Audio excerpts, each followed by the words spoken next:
Hey everybody, how's it going? We've got a series to complete here. It's an exclusive series, as you can see, featuring Bentley Continental GT3, the 2018 rendition.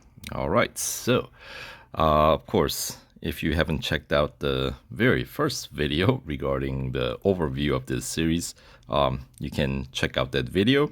I'll have the link to that video in the description box below. But just to quickly recap, it well cost you some 230 gold and just under 3 million motorsport dollars to fully upgrade this car to unlock this exclusive series. It's like 2,918,643 motorsport dollars or something along that line. Right. The car's cost itself, if you don't own it, is 1,300,000 motorsport dollars. So yeah, upgrade cost is significantly higher, but that's pretty typical, right? And once you unlock this exclusive series, the total bonus you get is 150,000 motorsport dollars and whopping 50 gold. 60,000 motorsport dollars and 20 gold is what I'm gonna be picking up in this video. So let's head on over to the final tier. By the way, because it's an exclusive series, you don't necessarily have to run one tier, from left to right, because obviously exclusive series, all 22 tiers or however many tiers featured in that particular series are all unlocked to start with. So my general recommendation is going through the quick ones first, like get all the speed snaps and autocrosses and drag races done quick, because generally you can get at least 25% completion done, if not more, without needing to service the car, because obviously with fully upgraded car you got double service bars and so on. And kind of when you have those extra bonus days, like extra fame, that's when those are the good days to run through some of these longer cup races, which in this exclusive series is all towards the higher tier. So this tier has, I believe, the 12 lapper cup. So we'll get to that at once I get there. But we'll start with Autocross, fully upgraded, PR 84.4. The base PR starts at 65.4 for this car. All right, so Autocross, where does this take place? I forget.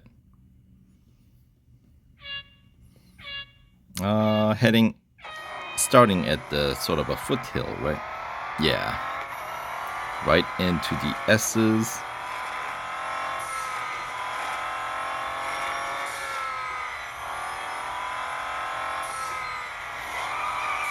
Don't skid like that.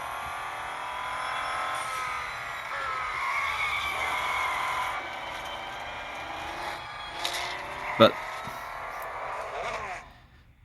still, even with those mistakes, good enough for first place trophy. Very nice, and it will pay you some 4,700 motorsport dollars. 4,750 to be exact. Anyway, simple enough. Let's continue on. All right, so that is like what, trophy number 55 of 57 available in this series. Let's head on over to next event, Suzuka West speed record, top speed 325. What's the target to beat? 278. All right. So if you're having difficulty with this one, you can always turn around at the starting line and because this stretch, the main stretch, right, is the longest straight right here. So you can get a, squeeze out a few more kph from your car. But I'm gonna try. Probably could have gotten it in if I didn't hesitate and slow down. So none of this section is gonna allow you to hit the top speed here at Suzuka West or Grand Prix for that matter. It's gonna have to be here, I'm assuming, the hairpin. That was less than ideal angle, but that's alright. Swinging wide would have given me more track and a wider angle, allowing me for higher top speed, right? But anyway, so that would be another section that you can hit the top speed. But yeah, as you can see, the final bit is under normal circumstances not long enough, because the finish line kind of cuts that straight kind of smack in the middle, right? So if you turn around, obviously at the beginning you get to take advantage of the full length. Anyway, this one pays out 6,900 exactly, motorsport dollars, that is. All right.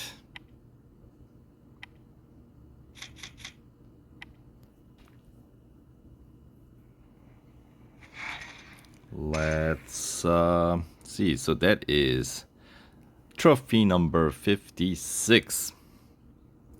And that brings us to the one final cup that is worth some 60,000 motorsport dollars and 20 gold at Dubai Grand Prix. Yep, 12 laps, so should pay out about 120,000, 130,000 maybe, somewhere around there. So Dubai, I always got an impression that it was longer circuit, but as it turns out, it isn't. Going by the motorsport dollar payout amount, it pays about like just over 10,000 motorsport dollars per lap. So that is closer to Monza, which is relatively short, right? If you compare to like Silverstone, it pays a little bit more. Suzuka pays a good amount more, and of course, once you start getting into like Spa or Bathurst, then you get some decent length longer. Of course, I'm not even counting Le Mans here, because that one is exceptionally longer. And we don't have to worry about the green hell, Nürburgring, because it's not in the game, at least not yet. Once these mobile devices get enough power, I'm sure, like if you are running the game on one of the brand new fastest devices, like one of those M1 chip equipped iPad Pros, you probably can run, that device can probably run the green hell. But the rest of us here, not sure, because they don't want to, I'm sure Fire Monkeys don't want to exclude some players who are still using, maybe not the latest product. Like, for example, I'm not using the latest phone to record this. I mean, it is powerful compared to, say, phones from just a handful of years ago. But, yeah, you know what I mean.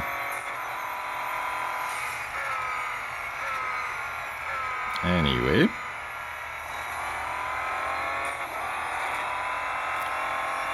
and let's see, they have this like Twilight rendering.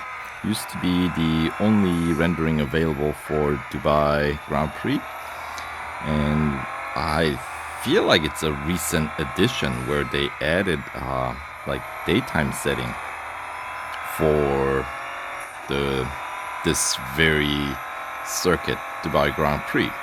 I think I noticed in the 2022 season of GT3, which is obviously brand new. I think that's where I saw like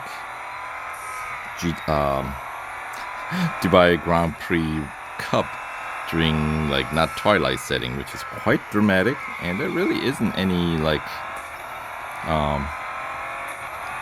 visual impediment here that will cause it difficult to race. Like some night races can be difficult, some morning races can be difficult, right? But this one, you know, not too bad.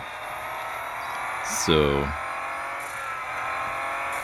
yeah, but they nevertheless added I mean, not that I mind being able to see better.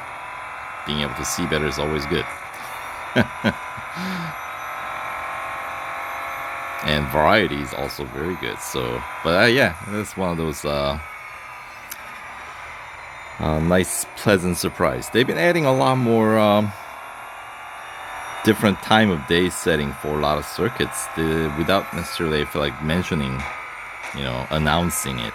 Like, they made announcement about Silverstone having multiple day rendering.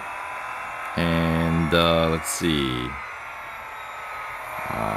Bathurst had a few, but that was, they had morning and afternoon, I think, from a while ago. And then Red Bull Ring got a few other, I feel like got a couple more different time. Because I feel like that one only had a morning and just during the day, and I think they might have added like evening or afternoon. I don't know. And of course, few updates ago, maybe 3 or 4 updates ago, they completely redid the like color rendering of the game. At the beginning, the tarmac became much lighter gray, which made reading distance markers and such like that you see from your opponents very difficult to read, because it was like gray on or white on gray, white on light gray, which is not exactly ideal way of contrasting things, colors, right? So yeah, they since addressed that, but yeah, it's ongoing tweaking, right? All right. I'm in lap 4 and in still P8. Need to make some moves here. So let's go out to the chase view, which is a bit easier, in my opinion. Cockpit view is just a bit of a pain. I mean, it looks cool, but all right, a little bit harder to gauge your braking point and, you know, your steering angle. It's because that's the thing about the cockpit view is visually you have the most limited amount of view that you can look out, you know, so it's a bit trickier. Of course, chase view, you get all the surrounding. The downside of this is at least for me, I tend to oversteer.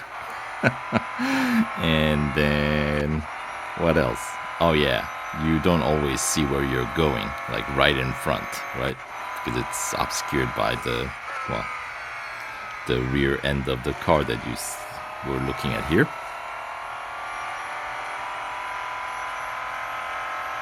But that's all right. You can kind of guess, right? And you also hear the sound when you bump into the car in front.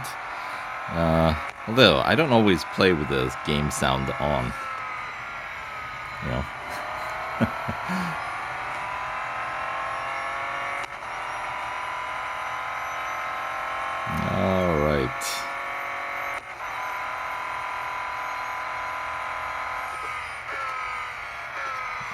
A little late on the braking point.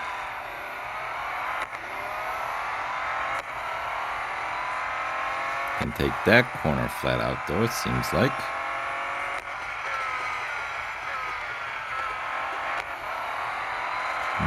Lost the position. Let's see. Take the inside.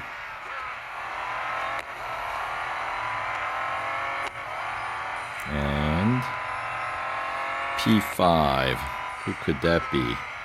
That is actually my other account. Racing against yourself.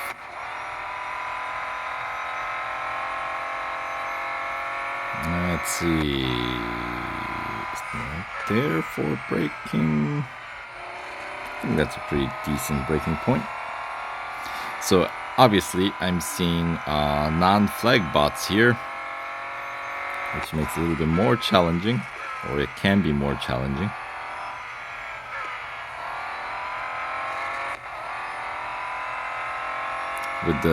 If I were racing purely against flag bots, I would probably be in P1 long before this point. Even with the fastest flag bots, they're pretty easy. But game apparently has caught up on that and decided to give me a little bit more of a challenge. Alright, scoot over. There we go, thank you very much, me. And 4 more guys to overtake here.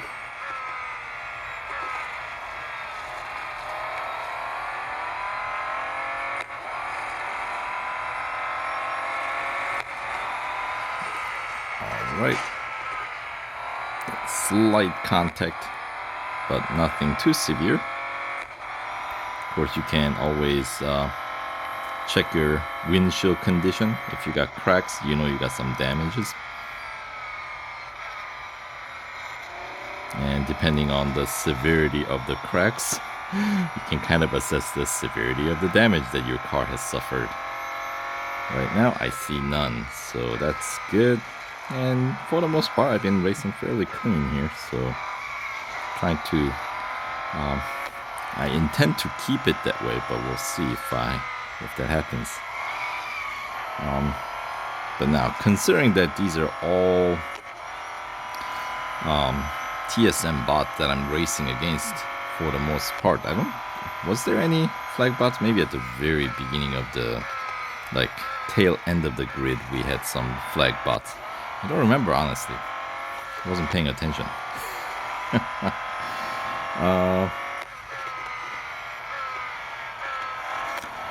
The reason why I mention absence of flag bots is with these longer races, sometimes you encounter lapping traffic.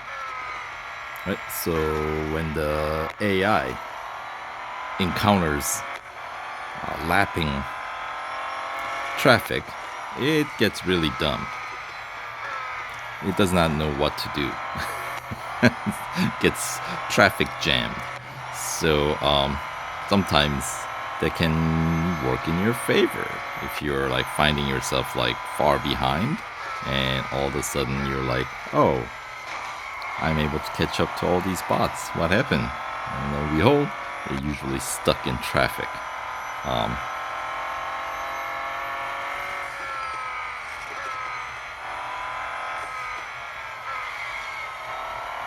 Anyway, I think those are the 2 in the lead, since they're way too fast to be traffic they'll be lapping at this point. So, good deal.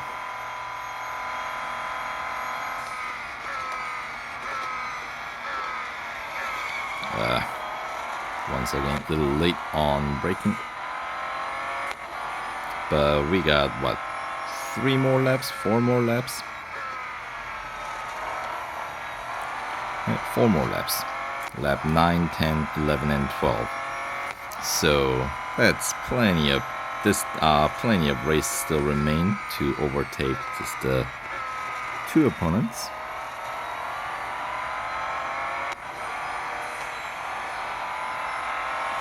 As I'm closing in on P2, once again, little bit of contact. That one I was trying to get cut in under, didn't quite work out. We'll have to wait for another opportunity for that.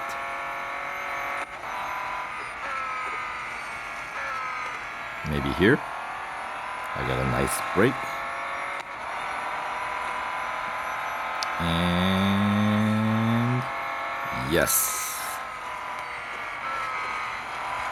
And just one more opponent to overtake. That's a decent break into the longest straight here at Dubai. And braking when you see the banner on the left, right? I think that's about fairly standard location for most cars. And messing up there, buddy. I'll take the inside. Alright, and just like that, we are in the lead. And of course, once you're in the lead, the race does get a little bit easier. You're able to race your own line a bit more, and just in general a little bit more relaxed, which helps, you know, kind of racing at your own pace. And it's setting the pace, right? And in the lead. Alright, lap 10, so 3 more to go.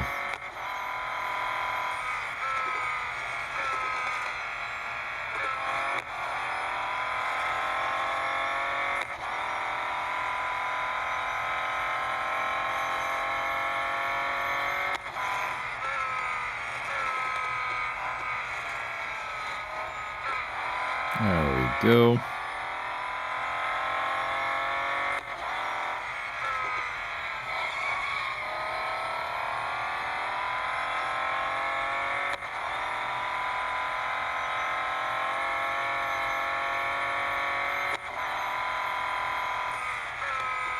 It's a bit early on the brakes, but you can afford that when you have, you know, enough of a lead, right? Sometimes even if you don't have a lead, a very large lead, you can just block the guy behind.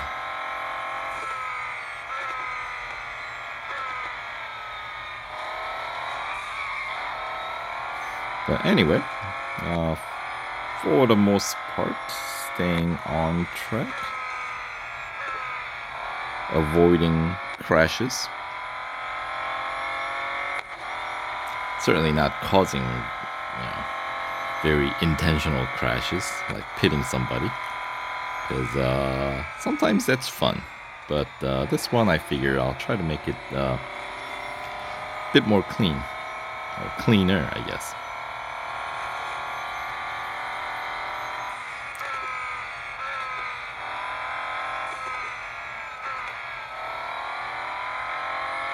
But yeah, this Bentley Continental GT3, really well balanced, right? You know, I mean, it is the best Bentley in the game. Oh, I think I was late on that braking. Yep.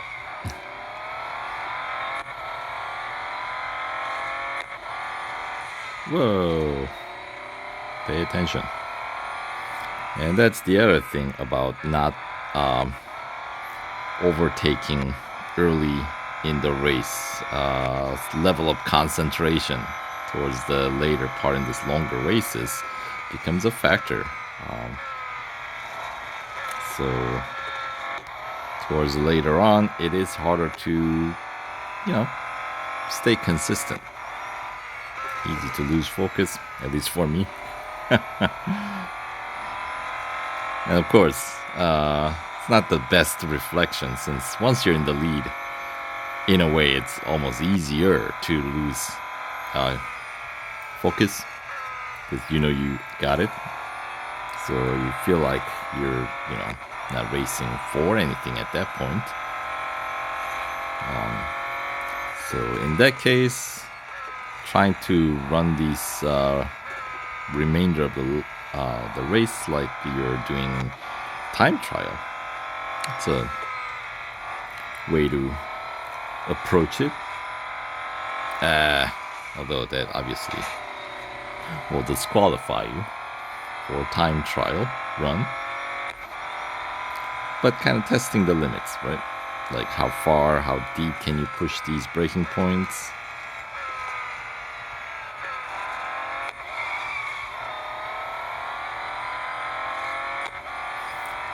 But anywho,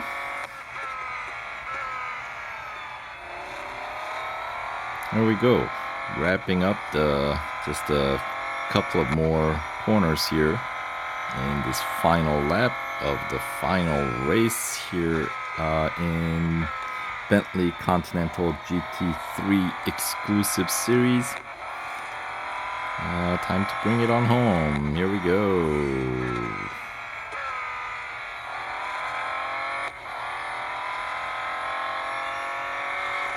All right.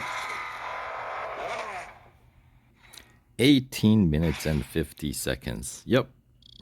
12,000 fame points. That's not bad. But yeah, 128,000. So it's about 10,000 per lap. You know what I mean? So brings me up about a little bit over halfway point for today's Motorsport Dollar cap. Best lap, minute 30 and change. If I tried harder, I probably could have gotten faster time, but you know what? That's all good. And yes, 12 laps will put your car in critical condition, no matter whether you have double service bar bonus or not. All right. So there we have it. The final gold trophy gets us the 100% completion reward of 60,000 motorsport dollars. And the gold, 20 gold. There we go. All right. I've been spending quite a bit these days with upgrading some of those more expensive cars, the recent expensive cars. So all right, so there we have it. Another exclusive series complete. So thank you for tagging along for the ride, and we'll catch you guys in the next video. All right, thanks for watching. Take care.